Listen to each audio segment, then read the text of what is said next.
Hi, I'm Wendy from Shiny Happy World, and in this video I'm going to show you how to put together this cute cow applique pattern. I'll show you several variations at the end, one one without the spots, one without the eyelashes, and one with some horns. But for now, here's how to put it together.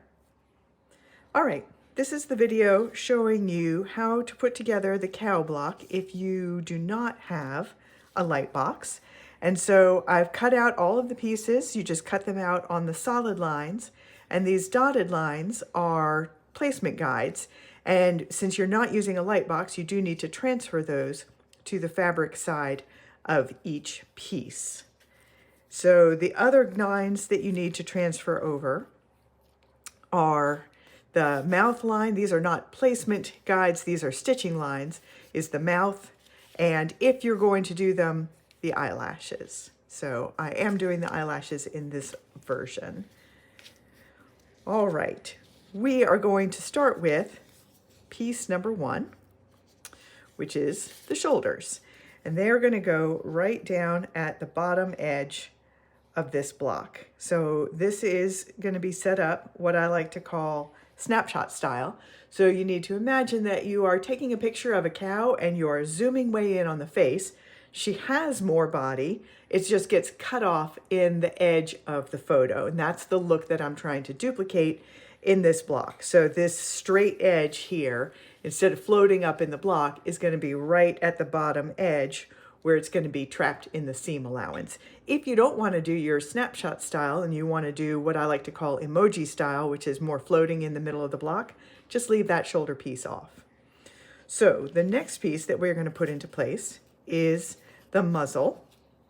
So I like to build from the edge of the block up. And now we're going to use one of those placement guides. So that line that's at the top of the shoulders, we want to lay this muzzle piece down. And once it covers that line, we know we have enough overlap that this is going to be really secure. Once you've done your outline stitching, you'll be able to throw it in the laundry and all that. So next up, we're going to build the head, and this is going to tuck behind that muzzle piece. So again, we've got a placement guide here, and we are just going to tuck that behind the muzzle piece, and once we've got that line covered, we are good. All right, now let's tuck some ears into place. Same thing, we're just going to tuck them behind that until that placement line is covered up. We're going to do the same thing on this side.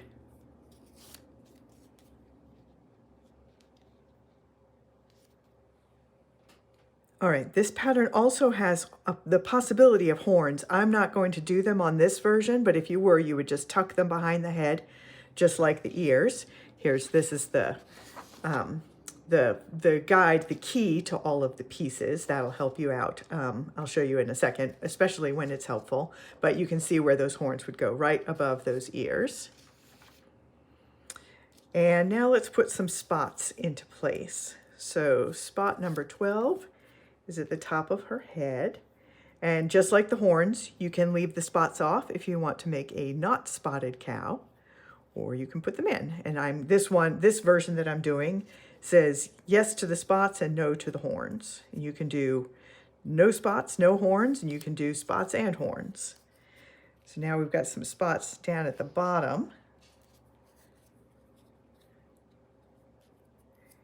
And you can use some of the spots. You don't have to use all of them.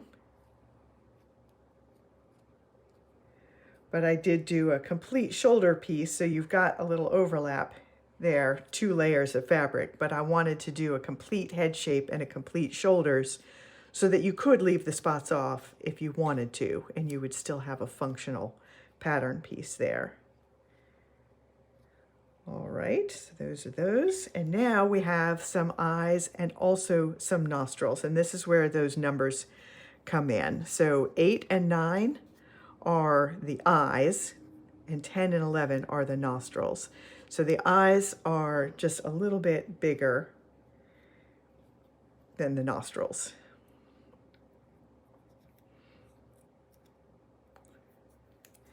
Just put them right where those markings tell us.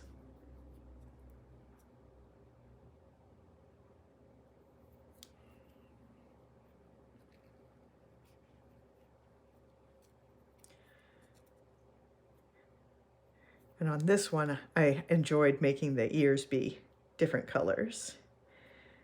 But I did the black ear to balance out that black spot, and then the white ear over there so that things still look balanced.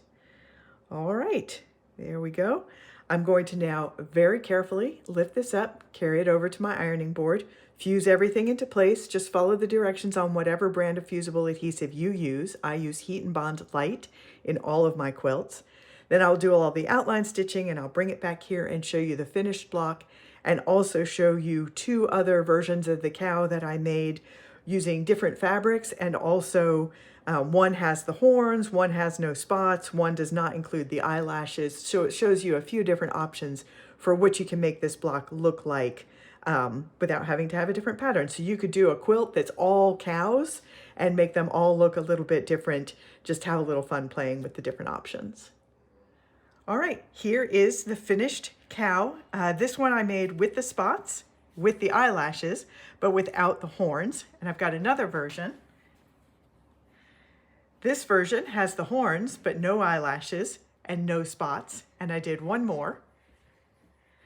This version has the works. It's got horns, it's got eyelashes, and it's got spots. All of the fabric and all of the samples that you see is available in my Spoonflower shop. I designed it all especially for applique. So that is how you put together the cow applique pattern. I'm Wendy from Shiny Happy World, and I'll see you next time.